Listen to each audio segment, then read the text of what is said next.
तो यूपी के सीएम योगी आदित्यनाथ की 85 वर्षीय मां सावित्री देवी को ऋषिकेश के एम्स में भर्ती कराया गया है। बताया जा रहा है कि वो रूटीन चेकअप के लिए यहां पर आई हैं।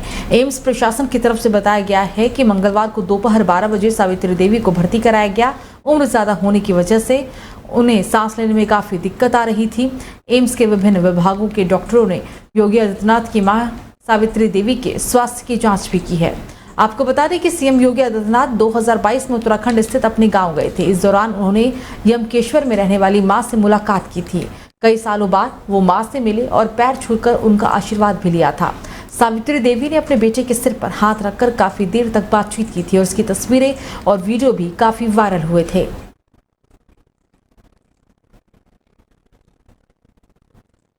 चलिए खबरों में आगे बढ़ेंगे। राजस्थान के झुंझुनू से एक अहम खबर आपको बता दें। यहां पर मंगलवार की रात को हिंदुस्तान कॉपर लिमिटेड यानी कि एचसीएल की कोलिहान खदान में लिफ्ट टूट गई और 1800 फीट नीचे गिर गई, जिसके चलते अंदर 14 अधिकारी फंस गए थे। सभी को रेस्क्यू कर लिया गया है।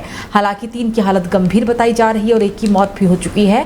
जानकारी के मुताबिक हादसा झुंझुनू के खेतड़ी इलाके में स्थित हिंदुस्तान कॉपर लिमिटेड की कोलिहान खदान में हुआ था। खेतड़ी कॉपर खदान में निरीक्षण का काम चल रहा था और कोलकाता से आई हुई विजिलेंस की टीम 13 मई से हिंदुस्तान कॉपर माइन का निरीक्षण कर रही थी। मंगलवार को भी कोलकाता की विजिलेंस टीम और खेतड़ी कॉपर कॉर्पोरेशन के अधिकारी समेत 14 लोग लिफ्ट से आ रहे थे। तभी लिफ्ट की रस्सी टूट गई और लिफ्ट 1800 फीट नीचे गिर गई, जिससे अंदर 14 लोग फंस गए थे और 1 की अब मौत हो चुकी है।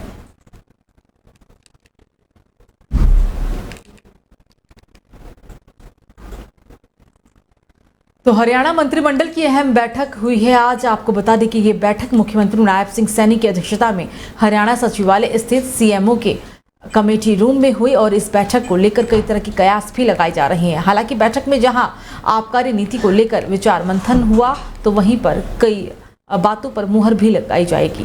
विपक्ष द्वारा लगातार हमलों और सरकार के अल्पमत में होने के दावों के बीच नायब सैनी सरकार लोकसभा चुनावों के लिए वोटिंग हो जाने के बाद विधानसभा के सत्र की तारीख का ऐलान भी कर सकती है।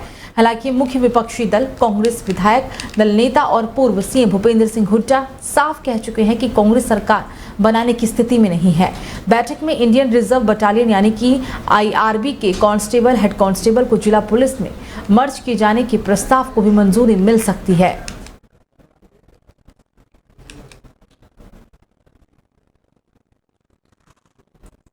तो दिल्ली के मुख्यमंत्री अरविंद केजरीवाल के आवास पर आप सांसद स्वाति मालीवाल के साथ हुई अभद्रता के मामले में अब सीएम केजरीवाल ने एक्शन लेने की बात कही है। खुद आप सांसद संजय सिंह ने इस बात की जानकारी दी थी, लेकिन अब बीजेपी ने सीएम को घेर लिया है।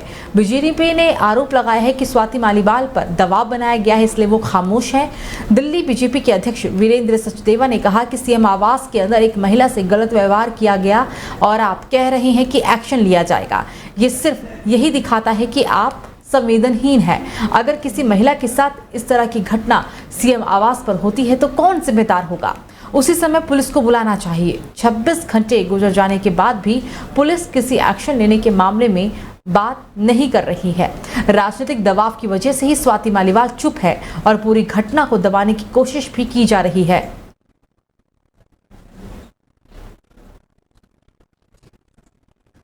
तो एंटी टेरर लॉ केस में जेल में बंद न्यूज क्लिक के फाउंडर प्रबीर पुरकासी को रिहा कर दिया जाएगा। सुप्रीम कोर्ट ने आज उनकी गिरफ्तारी को अवैध करार दे दिया है और रिहाई का आदेश भी दिया है।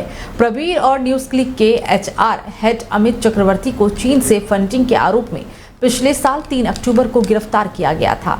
हालांकि अमित सरकारी गवाह बन गए थे। जस्टिस बीआर गवई और जस्टिस मेहता के बेंच ने कहा कि ये कहते हुए कि कोई हिचकिचाहट नहीं है कि पुलिस ने गिरफ्तारी का आधार नहीं बताया। रिमांड ऑर्डर भी अवैध है। एंटी टेरर लॉ के तहत पुरकासी की गिरफ्तारी पूरी तरह से अवैध थी। बेंच ने पंकज बंसल केस का हवाला देते हुए कहा कि प्रबीर को गिरफ्तारी का आधार बताना चाहिए था। उन्हें कस्टडी से रिहा होने का अधिकार है। सुप्रीम कोर्ट ने मार्च में पंकज बंसल केस में आदेश दिया था कि आरोपी को गिरफ्तारी का आधार लिखित में बताना जरूरी है।